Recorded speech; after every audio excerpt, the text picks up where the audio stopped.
G'day, welcome to Truck That, episode number 2. We're here at the Newcastle Transport Awareness Day being held at Maitland Showground. It's a 22-year history of event for them. They've been doing this for many years at previously the Newcastle foreshore. Moved up to the showground this year to get some more room.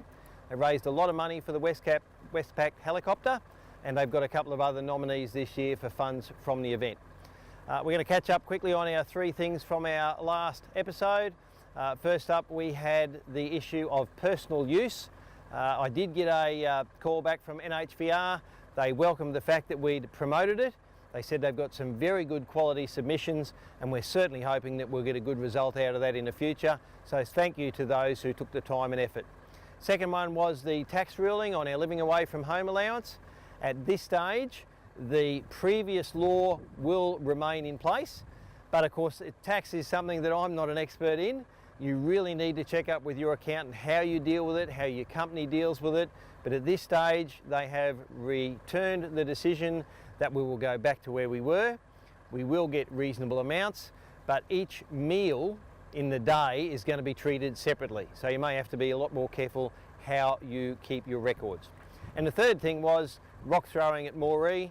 There was an issue again the other night. There was a driver who camped at the Shell at Boggabilla, had his left-hand window smashed and his gear stolen out of the truck. So look, you've got to look after your own security. Of course, without the roadhouse there's not as many people in there, and we've had a report of another episode on the Pacific Highway. So it's not restricted to Moree, but some of the other industry magazines are pursuing it. We're following up with the councils and RMS, and look, we've got some photos of the site. I pulled up there the other day, and the fellow said that they repair that fence 3 days a week, Monday, Wednesday, Friday, and they've even got an issue now with the people involved throwing stones up and smashing the traffic lights. Where do we go with that? All right, while we're here at the event, we've caught up with a couple of mates, and we're going to talk with Tim Hansen from the National Heavy Vehicle Regulator. Tim's been out doing a lot of work with last mile access for combinations and dealing with councils generally. And how's that going, Tim? Are we having any success? Yeah, look, we are, Rod. There's some areas where that could be improved, but there's definitely some signs of progress there. So that's why today and days like it are really, really good for us to get out and talk to operators and drivers and get the feedback from them on how that's going and what we can do more. But there certainly is some good pockets of progress with that, and we'll keep working on that to try and get even more. So how are you going with councils? Are councils receptive? Are you still finding some that are a bit negative and you've got to work with them? Is it progressing that way in a good way, or we still got some who really are against the trucks? No, look, any pockets of that are very much in the minority, and we're finding that if we can find one council in a group of councils that is positive, then we can spread that word amongst them. And we've done some really good productive things in various parts of the country. Central West New South Wales is one that comes to mind, in regional Victoria, northern Queensland, on individual cases, and also opening up routes and getting them signed up to the network so that we can eliminate the need for permits in those areas. That's our goal. Okay, so then the next thing is eventually we're heading towards National Heavy Vehicle Registration, and that will eventually be controlled by NHVR. 1st of July 2018, that's coming in? That's the target we're looking at for a national plate by then. And then the other thing that operators might be interested in is the registration label, the heavy vehicle registration label. They're being removed in 2 states next month, and then the rest on or before 1 July next year. That's the target at this stage, 1 July 2018. Bit of an issue with a bloke that's in a fleet that gets into a truck, and how's he supposed to know it's registered? And I raised that issue when they first put it forward. They reckon they're going to overcome it, but I know one driver who was pulled up by RMS thought he had a registered truck and didn't. So that's an issue for a fleet driver in that he's not going to have access to that information. That's something we've got to deal with in the future. All right. Like any transition, we're working through with industry on those kinds of issues, but that's an important part so that we're working through on the administrative side and also on the compliance and enforcement side with the network that we've got going with states and territory compliance and enforcement officers, both road agencies and police, to work through those kinds of issues to smooth that out. Right, so now with road safety funding, NHVR has put up the next round of applications for road safety funding projects, and I applied last year, got some funding for our green reflector marking of informal truck bays. That's open again now for other people, and of course someone might have a really, really good idea, something that will save lives on the road, and they are able to apply now. and we're helping to promote that through an HVR and saying that once they're up there, well then we're going to come to you and say, where's it gone, how's it going, and what projects have been successful. So can you comment on that? Yeah, Rod, just to let people know that from now until 23rd of February is the date that we're taking nominations on that. We're really pleased to administer that heavy vehicle safety initiative that's federally funded money. But you're dead right that there are some great ideas out there on how we can improve safety in the heavy vehicle space. And you've hit at the example yourself that you had, but there's plenty of good ideas there. So we want to hear them and get those nominations in before February next year, and let's work together to improve road safety for the heavy vehicle industry. All right, Tim, thanks very much for coming along and for seeing us here at the Newcastle Transport Awareness Day. Good to have a chat. Thanks, Cheers, Rod. mate.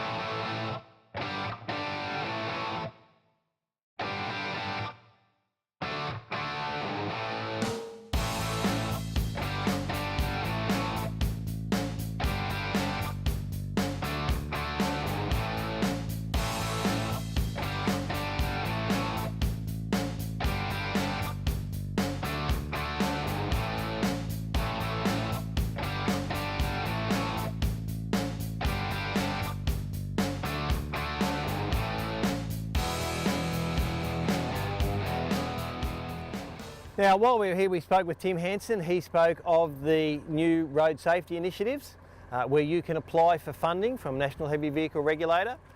This was the first time it had been open to individuals, and I applied last year, got funding for the green reflector marking of informal truck bays on the Newell Highway. That's currently underway. It will be done from Melbourne right through to Brisbane, getting help from RMS and Vic Roads and others. And for those of you who may have previously seen blue reflectors on guideposts, we started off with blue reflectors marking those sites in 1999.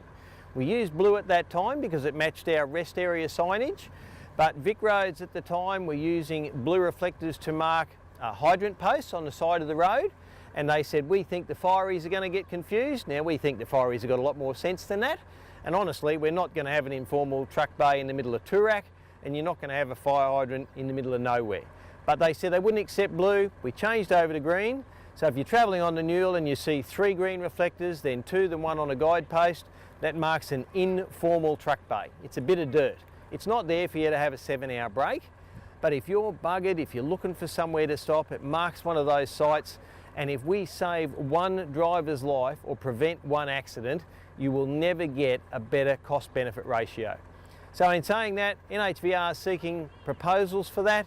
We want you to consider putting something in. You might have a far better idea than I've come up with.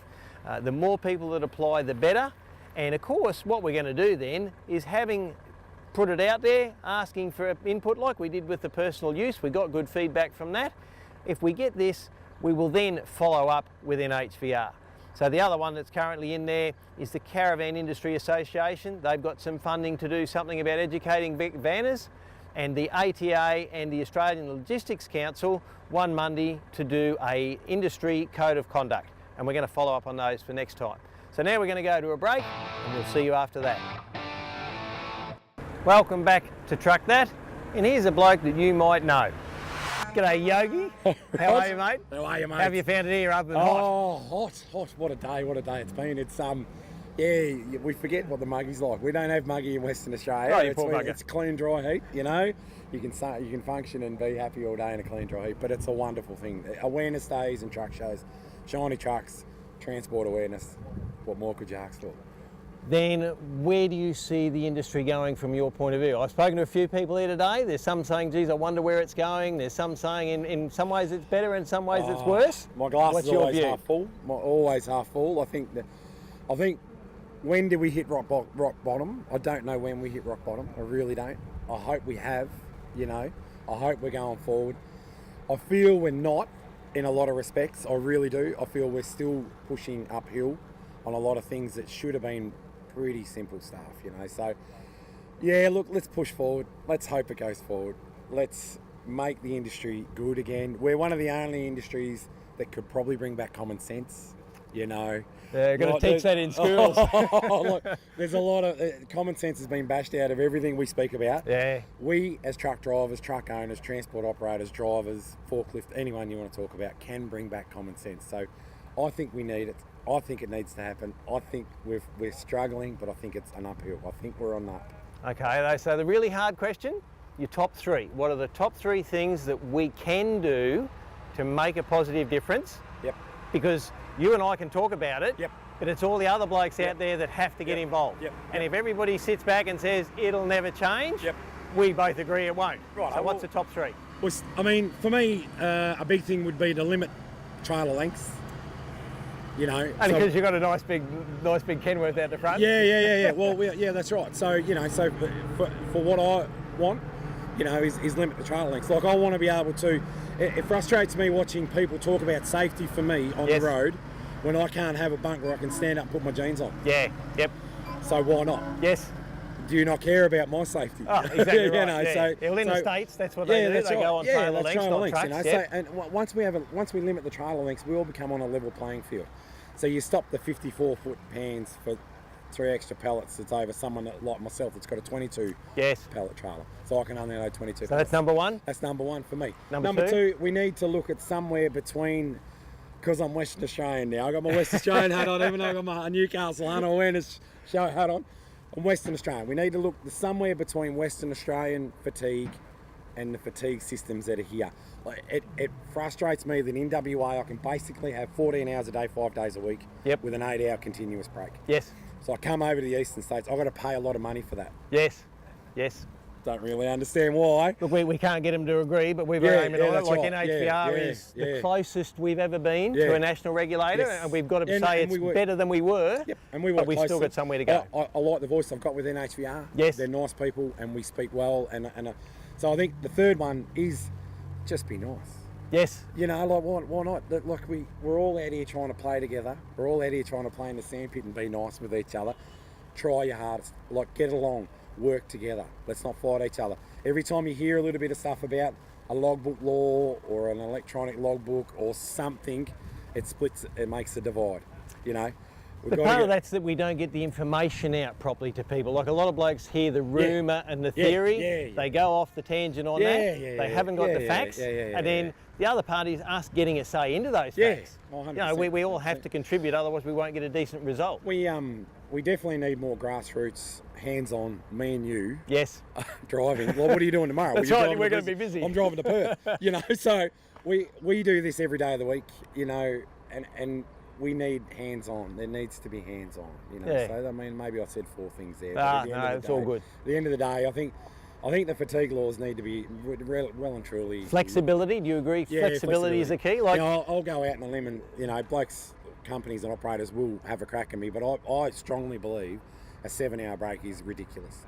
You know, like, what can you do in 7 hours? The science behind that was you can't get a 6-hour rest, which they mean is the absolute minimum for the average person in a 7-hour break. But how far have you got to go from the bed to go to work? So, you know, it depends on where you are and what you're doing. But all we need is flexibility.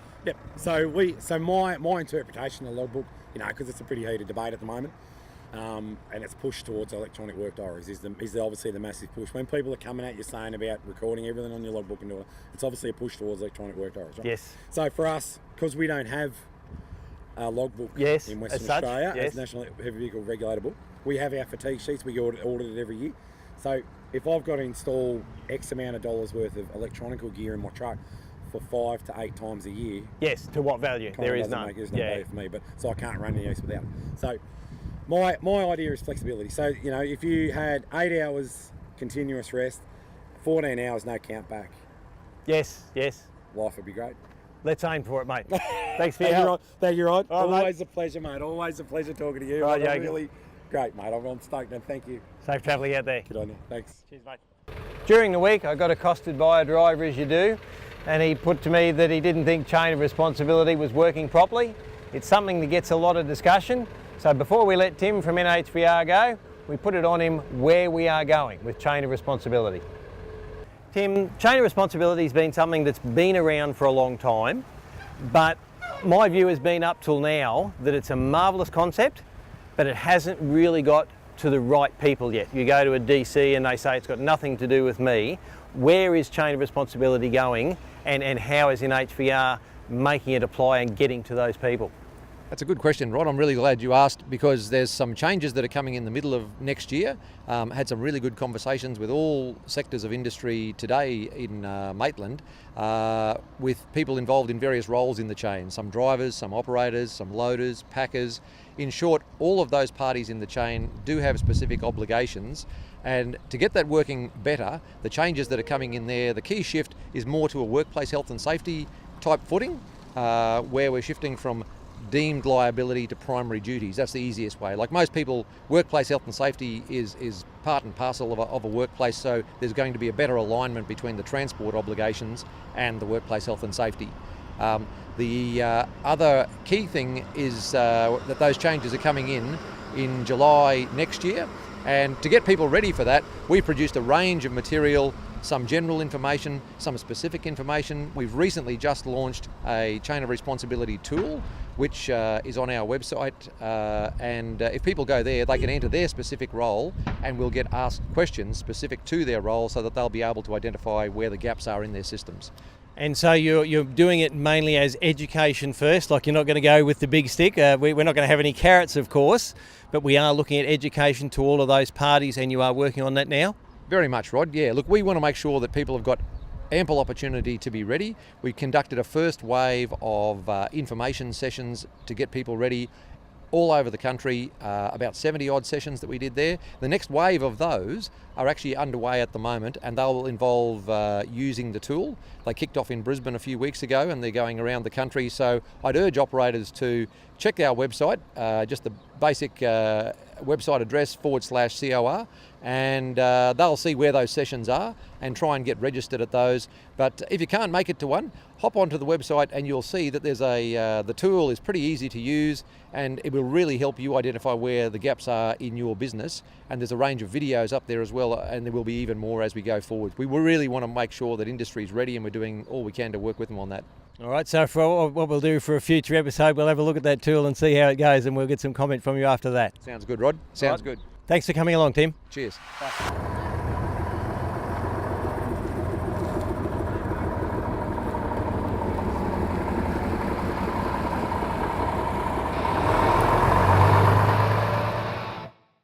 G'day, Chris. It's good to have you here at the Newcastle Transport Awareness Day. Thank you, Rod. It's very good to see you as well. You're doing a great job, mate. Thank you very much. So, what's your involvement here? You're here promoting the magazine. How's that going? The magazine is going really well. It's developed a cult following, so people love their trucks, and we don't do news. So, it's all about the best things in transport, which is trucks and people. So that's what we focus on. And the clothing apparel, I'm going to put you on the spot here. When are you going to put my truck on a shirt there, Chris? We do very cool trucks, and yours is lovely and it's got great messages. But see, we've got the Kendall truck in one. We'll turn around, we've got to have a look at your shirt. Yes, what do you think of that? That's a lovely looking shirt there. So obviously a supporter of Yogi's as well. Oh, we do. We go around the different truck shows with Yogi, and we really like pump him up, and he pumps us up as well. So it's a great relationship we have. So people love Yogi. You talked to him before, and he's just got that essence about him, yes, that people just love. Yeah, well, we took part in the judging today. So Yogi took part in the truck judging, and everywhere you'd walk two trucks and someone would want a photo with him. So he's certainly well known and well respected too. He's what every truckie sort of aspires to be. It's like everyone though. Not everyone's going to love everyone. People like you and people like Yogi, what I love the most about it, you put that positive spin on transport. You don't just look for issues, you look for solutions. And that's the same as Yogi. He's out there promoting the industry in the best way possible by having a positive approach. So you're looking for another part of the market. Like certainly there are drivers I talk to occasionally now say they don't read the industry press, it's bad news, nothing's changed. But then of course, how do you get them involved in doing that? You're looking at promoting the positive, you're going to the shows. There is two sides to it, I suppose. There is the real commercial side of the people that put that extra work into the trucks, and then there's the bloke that buys it or does it himself or does all those little things. And do you cover both sides of that? We certainly do. For us, it's, if someone's going to build a truck that's going to look good, people are going to see it and go, well, he respects his equipment and he's going to do a good job for us. If he can do a truck like that, he's going to look after our freight like that as well. So that's where we come from. But we do a lot more. With Truck Fest, we go around all the truck shows, and we've got the National Heavy Vehicle Regulator on board as well. So we take that message to the people. So there's people that in the industry. I used to work at Owner Driver and ATN, and Andrew Stewart, he was a really great publisher, and he said, give the people what they want to see, and then ram it home what they need to know. Yes. And so we take the National Heavy Vehicle Regulator around with us and give them the one-on-one of what they actually do and how they can benefit them. So that's what we do with the Truck Fest mobile marketing van. So as well as sell a whole lot of great T-shirts and polishes and all those sort of things. Yes. Yeah. So. All right, mate. Noel, thanks very much for coming along and taking time out for Truck That. Can I just tell you one thing? You certainly can. We're actually working with one of the local councils in Victoria at the moment, and we've actually just signed a deal to do a truck show on the 17th and 18th of March next year in 2018, and we'd love you to be there, Rod. Oh, thank you very much for the invite. We'll certainly see what we can do. Excellent. Thank you. Cheers, mate. Thank you very much to the organisers for an invite along to the day. One of the reasons everybody in this industry goes to these sorts of events is because it is one of the few places where we as an industry get good, positive contact with the public. We all know that our individual actions on the road then tarnish the whole industry if the wrong view is put out there, if the wrong thing is done. And it's something that as an industry we've got to fight in a bigger way. We've had a lot of the public come along. Certainly I think we need to give them more information about what we do. They've come, they've made the effort to come. We really want to educate them. Seminars, things like how to share the road with trucks would be a terrific add into these sorts of events. And if you've got an event coming up, as young Chris did, put in a plug, let us know about events. Look, we'd love to be able to attend them all, but we would certainly try to attend events if we can. This is a working truck, it's got to be on the road, it's got to earn its keep. I've got to keep the boss happy like everybody else does. But if we can get to an event, if we can help promote one, if we can do anything else positive for the industry, that's really why we are here. We're happy to have your input, and we would love to hear your comment on Truck That. So safe travelling to all, and we'll see you next time.